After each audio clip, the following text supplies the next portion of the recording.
تو رویای دور محالم. هر شب ای جان گذر می کنی از خیالم.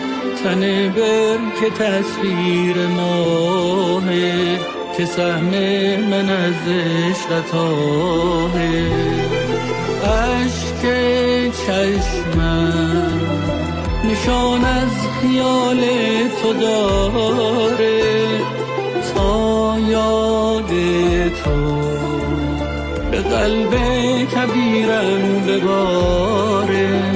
صدای سکوتم تو هستی که در نبض جانم نشستی.